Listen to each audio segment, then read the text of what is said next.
Hero আলমকে ঘুষি দিলে বিবৃতি দেওয়া হয়। এখন শুধু আমেরিকায় নয়, আমেরিকায় 150টা মতো শিক্ষা প্রতিষ্ঠান MIT সহ সেখানে বিক্ষোভ হচ্ছে এবং ইউরোপের বিভিন্ন দেশেও বিক্ষোভ হচ্ছে, বিশ্ববিদ্যালয়গুলোতে শিক্ষা প্রতিষ্ঠানে বিক্ষোভ হচ্ছে, সারা পৃথিবী জুড়ে হচ্ছে।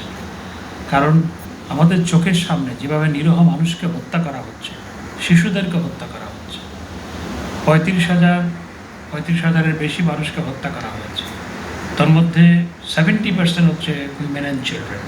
এবং এইভাবে হত্যাযোগ্য তো কেউ মেনে নিতে পারে না, সেজন্যই সারা বিশ্বব্যাপী বিক্ষোভ হচ্ছে, খোদ মার্কিন মূল্যকেও বিক্ষোভ হচ্ছে।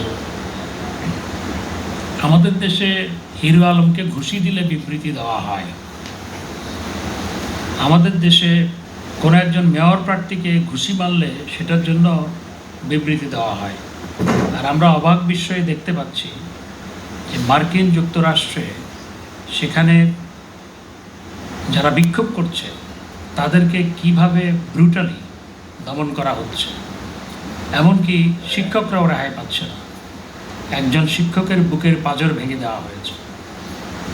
এই ঘটনা আমাদের দেশে বিক্ষোভ দমন করতে গিয়ে যদি এরকম আমাদের দেশের পুলিশ করত, আমার প্রশ্ন এখন যে তাদের কাছে তারা কি বলতো।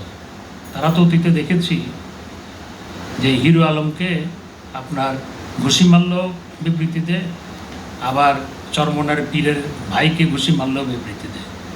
এখন যে 2400-র বেশি ছাত্রছাত্রীকে গ্রেপ্তার করা হলো এবং শিক্ষকদের উপর হামলা করা হলো পুলিশের পক্ষ থেকে, এই নিয়ে তাদের বক্তব্য কী সেটি জানার প্রচণ্ড আগ্রহ আমার।